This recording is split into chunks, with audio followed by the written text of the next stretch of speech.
Magandang gabi po sa lahat.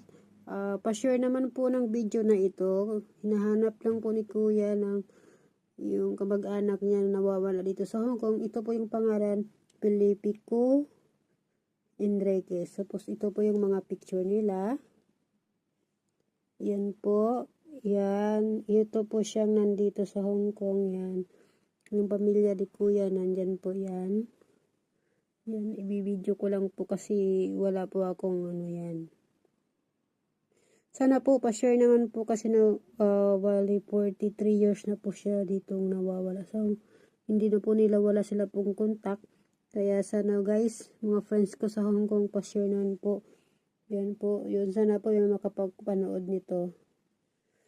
Yan. Yan po yan. Yan po siya. Yan si Kuya. Yan.